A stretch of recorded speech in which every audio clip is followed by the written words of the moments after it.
Nous portons à la connaissance de l'opinion tant nationale qu'internationale que ce mardi 30 mai 2023, en fin de matinée, les membres du comité directeur de notre parti, Ensemble pour la République, en l'occurrence M. Salomon Kalonda Ididela, délégué général en charge des stratégies, des questions politiques et électorales et haut représentant pour la région du Grand Kivu, a été enlevé sur le tarmac de l'aéroport international de Njili par des éléments lourdement armés aux uniformes de la garde républicaine au moment où il s'apprêtait à monter dans un avion à destination de Lubumbashi aux côtés du président national Moïse Katumbi Chapwe, et c'est là une destination inconnue. Nous rappelons à tous les Congolais épris de paix et de justice convertis de la Constitution, la loi mère de notre pays. Les citoyens ont des droits que personne n'est autorisé à bafouer.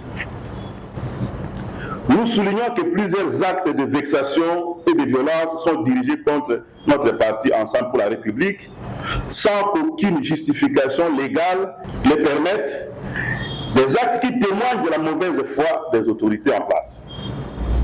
À titre illustratif, les attaques à répétition de nos militants et des installations de sièges de notre organisation politique, tant en province qu'ici dans la capitale.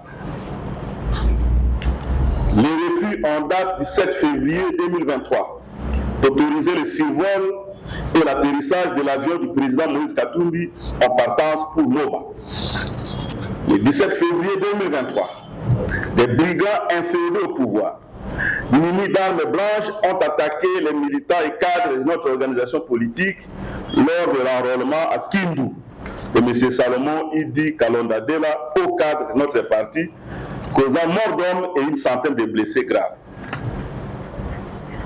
La répression brutale, le 20 mai dernier, de la marche de l'opposition à Kinshasa par des unités mixtes composées de la police nationale et de la milice privée du parti présidentiel UDPS.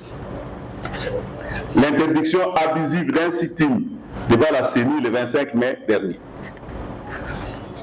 Nul n'ignore que la violence s'aggrave en RDC en raison d'une gouvernance chaotique des affaires publiques, caractérisée notamment par des appétits de jouissance des dirigeants, la corruption et l'impunité généralisée qui ont fini par gangréner même toutes les articulations du système national de défense.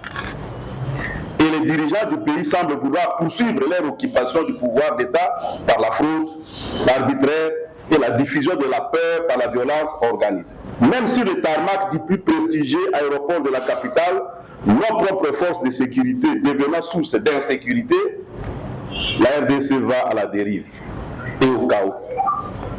Nous dénonçons avec la dernière énergie l'enlèvement crapulé de M. Salomon Kalonda, un haut cadre d'Ensemble pour la République, ainsi que toutes les malveillances dont les autorités semblent alimenter le climat politique déjà délétère dans notre pays. Nous invitons le peuple congolais à bien s'approprier, en vue d'une mobilisation générale qui devient inévitable, l'article 64 de la Constitution, qui reconnaît à chaque citoyen de ce pays le devoir de faire échec à tout individu ou groupe d'individus qui prend le pouvoir par la force ou qui l'exerce en violation des dispositions pertinentes de la Constitution. Nous rappelons à la communauté internationale son devoir de solidarité envers le peuple congolais en péril et espérons qu'elle ne laissera pas la RDC sombrer de nouveau dans l'instabilité et les violences.